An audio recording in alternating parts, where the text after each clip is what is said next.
इसीलिए ऋषभ भगवान ने अपने पुत्रों से कहा था, बेटा महान पुरुषों की संगति करना, दुष्ट का संग कभी नहीं करना, महान पुरुषों का संग करना।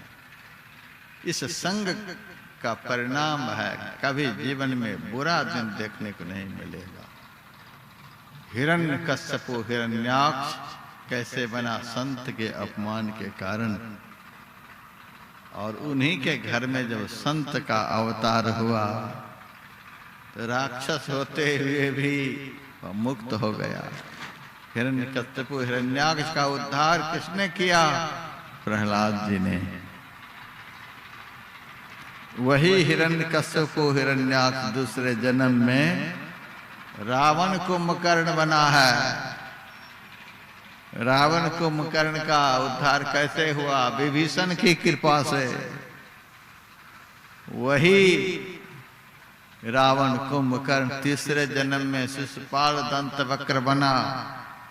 उनका उद्धार कैसे हुआ?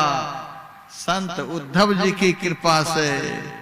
भगवान तो माध्यम बनते हैं, जीव का उद्धार तो संत से होता है। इसीलिए भगवान शिव शंकर ने कहा, गिरजा संत समागमा समन लाभ कछुआन। वैकुंठ में रहने वाले जय विजय का भला नहीं हुआ, विष्णु भगवान के साथ में रहने वाले का भला नहीं हुआ। गोलोक धाम में श्री दामा और राधा में वाद विवाद हुआ, सापा साफी हो गया।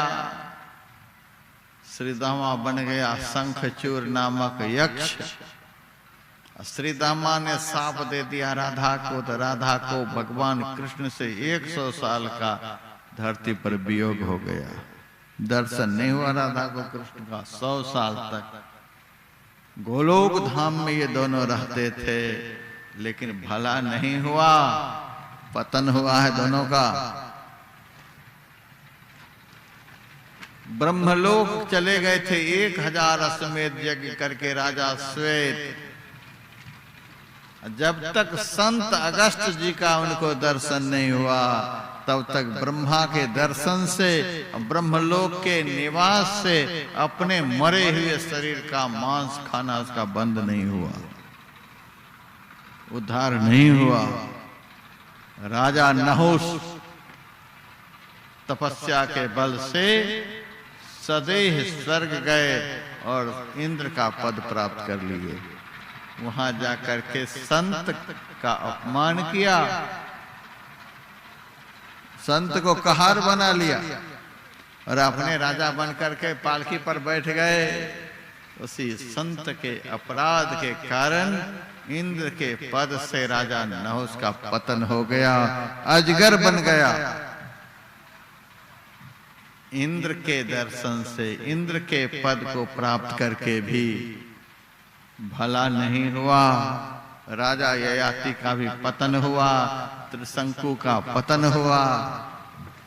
सारे पुण्य कर्मी पुरुषों का स्वर्ग से पतन हो गया है, लेकिन जिन्होंने जीवन में संत का संग कर लिया, उसका कभी पतन नहीं हुआ है। संत संग से पतन नहीं, उत्थान होता है।